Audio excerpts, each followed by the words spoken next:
You've probably heard someone describe a car crash like this. Everything happened in slow motion. A split-second skid stretches into what feels like 10 seconds. People report seeing the other car approach in painfully clear detail, like they had time to think, react, even reflect, before impact. But here's the strange part. The crash itself only lasted half a second.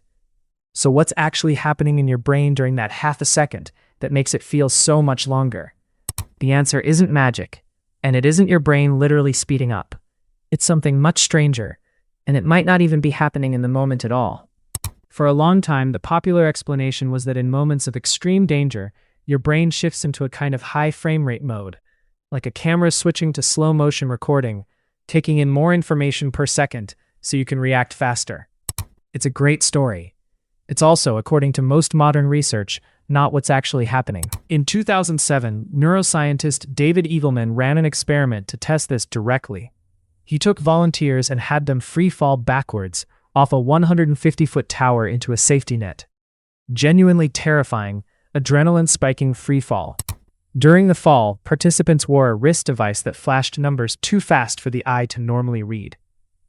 If time perception really sped up, if their brains were processing faster in the moment, they should have been able to read those flickering numbers.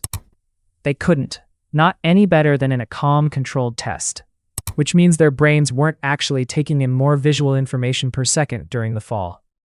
So if your brain isn't speeding up in real time, why does it feel like it did afterward?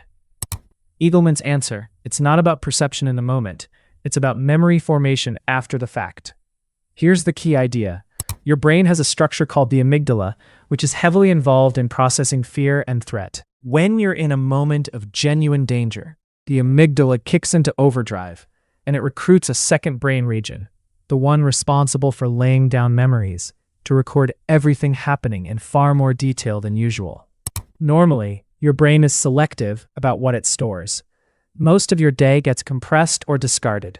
But during a threat, your brain essentially hits record everything, laying down a much denser, richer memory trail than normal. The trick is what happens when you look back on that memory. Your brain estimates how much time passed based on how much information is stored in the memory, how dense it is. A memory absolutely packed with detail feels like it must have taken longer to happen, because normally, dense memories only come from long stretches of time.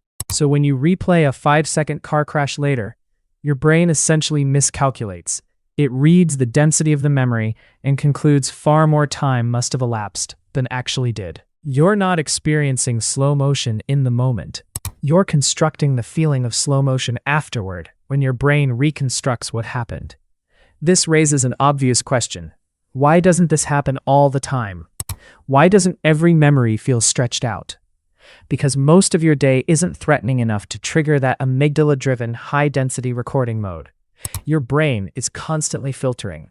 Walking to your car, scrolling your phone, brushing your teeth, these get compressed into thin, low-detail memories, sometimes barely stored at all, which is part of why an ordinary afternoon can feel like it vanished. But a car crash, a near fall, a sudden threat, these events are flagged as important for survival. Your brain treats them as worth remembering in detail, in case you need to learn from them later or recognize a similar danger in the future. The dense memory is a survival feature. The slow motion feeling is just a side effect of how that dense memory gets interpreted afterward. While your brain is doing this memory work, your body is going through its own dramatic shift. The instant you perceive danger, your adrenal glands flood your system with adrenaline and cortisol. Your heart rate spikes, your pupils dilate, your muscles get an extra surge of blood flow, and your senses sharpen. Not because your brain is processing more per second, but because your body is being primed for immediate action. Fight, flight, or freeze. This is sometimes called the acute stress response, and it's the same system that's been keeping mammals alive for millions of years. It doesn't make time move differently, but it does make everything you're experiencing feel more vivid and urgent. And vivid, urgent experiences are exactly the kind your brain tends to remember in the most detail. So, the physical stress response and the memory density effect work together. Your body ramps up, your brain records more, and afterward, all of that gets interpreted as time slowed down. Survivors of serious accidents often describe this in strikingly similar ways, noticing small details they normally wouldn't, like the exact color of the other car, a sound, a stray thought that popped into their head. Some describe an almost calm clarity in the middle of the chaos. This lines up with the theory. It's not that they had more time to think. It's that whatever they did experience got etched into memory with unusual precision, and later, replaying that precision feels like it must have taken longer than it did. Interestingly, this same effect has been reported in other extreme situations. Skydivers on their first jump, soldiers in combat, people surviving falls or near drownings. The common thread isn't the specific danger. It's the sudden, intense activation of that threat detection, memory-boosting system. So the slow motion of a car crash isn't your brain speeding up to give you extra time to react. It's the opposite in a way. Your brain isn't working faster in the moment at all. It's working differently afterward, when it reconstructs those seconds from an unusually detailed memory and mistakes that detail for duration. Your sense of time, it turns out, isn't a stopwatch running in real time.